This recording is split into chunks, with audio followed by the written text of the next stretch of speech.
Olá, queridos, graça e paz.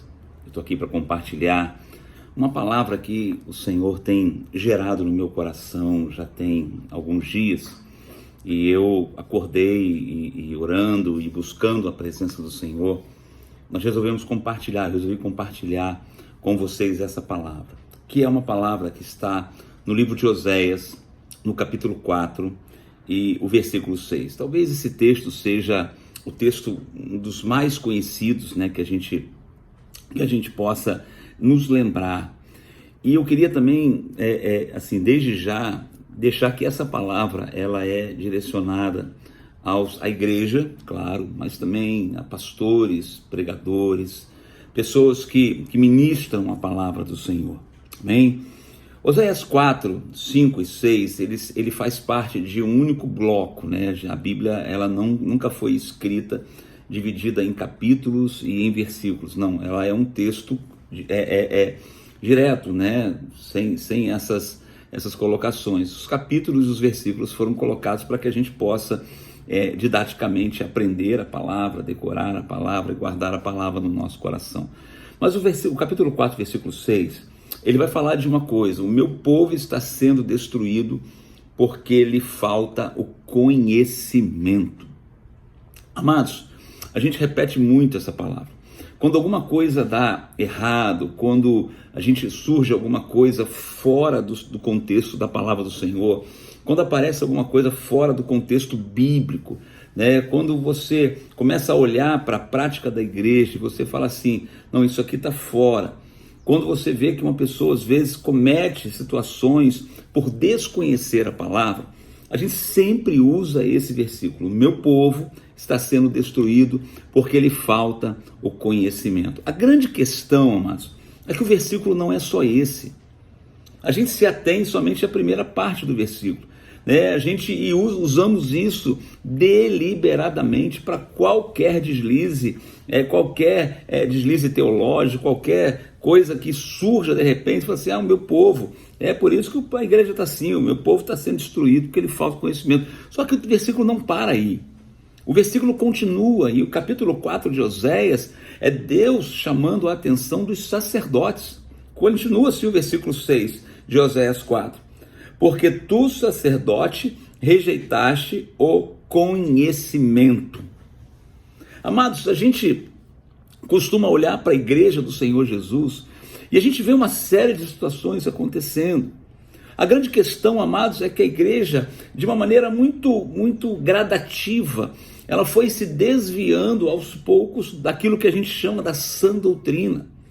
Passamos a pregar um evangelho onde algumas coisas nós fomos mudando a interpretação, mudando conceitos, em prol de talvez não perdermos pessoas ou ganharmos mais vidas ou alcançarmos mais pessoas.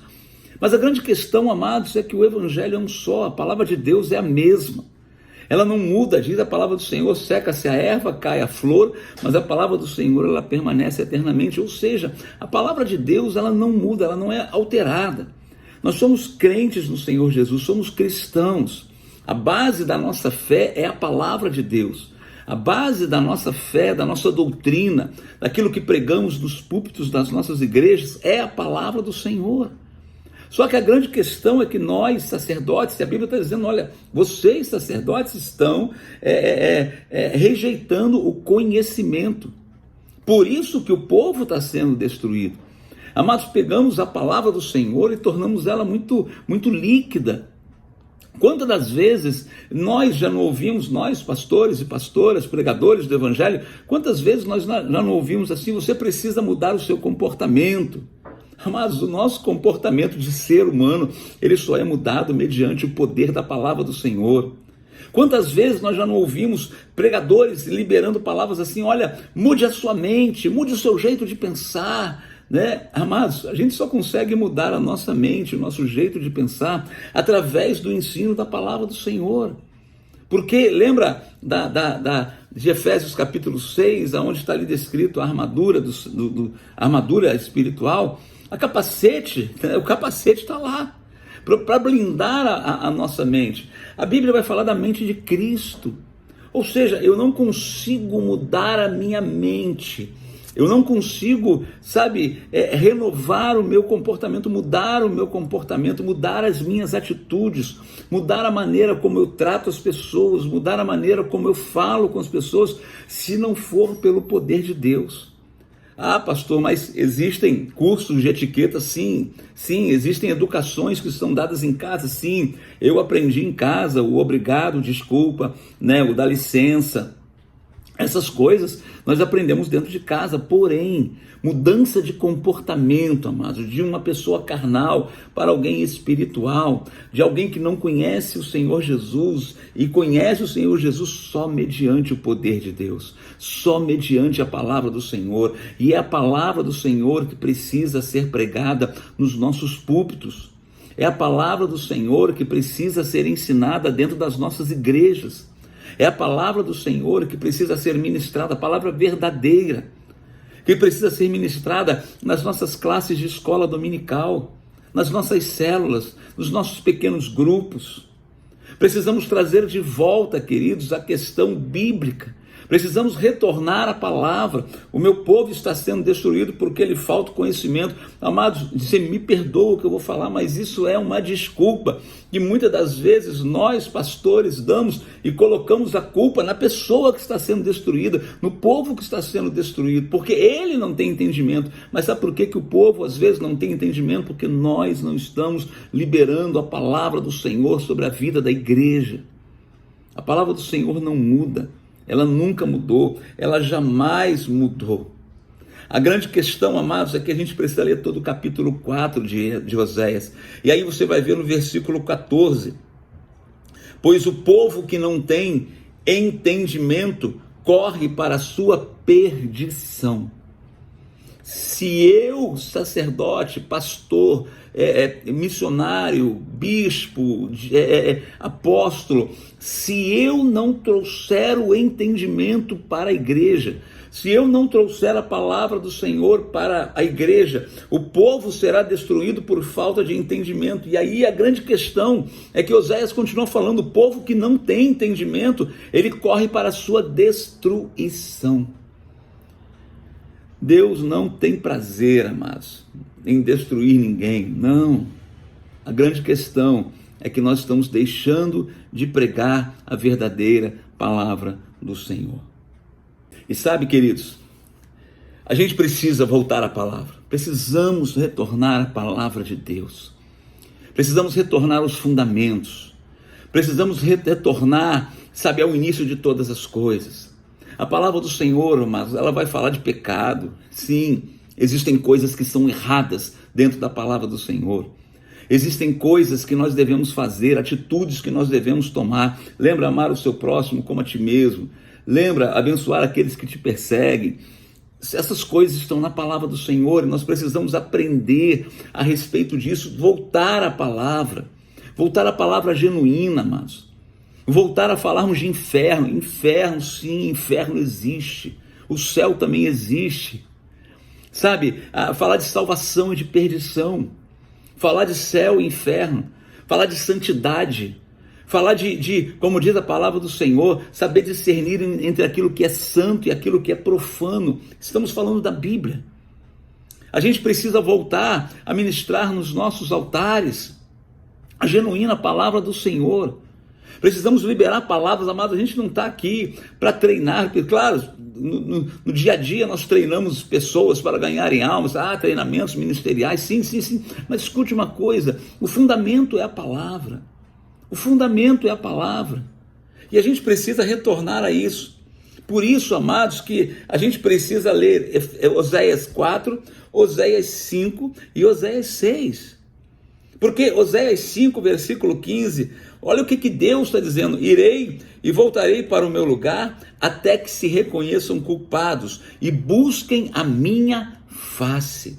Amados, o ser humano é culpado, sim, somos culpados dos nossos pecados. Estamos, como diz a palavra do Senhor, nós estávamos mortos nos nossos delitos. Nós estamos mortos, sem a salvação em Cristo Jesus, sem o poder da palavra, dessa palavra que transforma. Amados, o nosso destino era condenação eterna. mas por meio do sacrifício de Jesus na cruz do Calvário, nós temos a remissão dos nossos pecados. Sim, a remissão dos nossos pecados, eles são perdoados, nós temos acesso à vida eterna. João 3,16, básico, porque Deus amou o mundo de tal maneira que deu o seu Filho unigênito, para que todo aquele que nele crê não pereça, mas tenha a vida eterna. Esse é o plano, o grande plano de Deus. O homem não é para o homem perecer nos seus pecados, pelo contrário, mas para que tenha vida em abundância, uma vida eterna com o Senhor. Por isso Deus está dizendo: olha, eu vou esperar que o meu povo se reconheça culpado. Precisamos voltar a nos arrepender. Precisamos voltar, sabe, a buscar a presença do Senhor em arrependimento. Colocar a nossa vida diante do Pai em arrependimento. Somos pecadores, irmãos. E a gente precisa voltar. Deus está dizendo o seguinte: olha, eu vou esperar que eles se reconheçam culpados. Mas não termina aí não. Estou falando de Oséias 5,15. E busquem a minha face. Lembra de Crônicas? Se o meu povo que se chama pelo meu nome se humilhar e orar e buscar a minha face, eu virei. Amados, nós ansiamos pela presença do Senhor, nós queremos a presença de Deus. Nós entramos nos nossos arraiais, nos nossos templos, para celebrar o Senhor, porque ansiamos pela presença.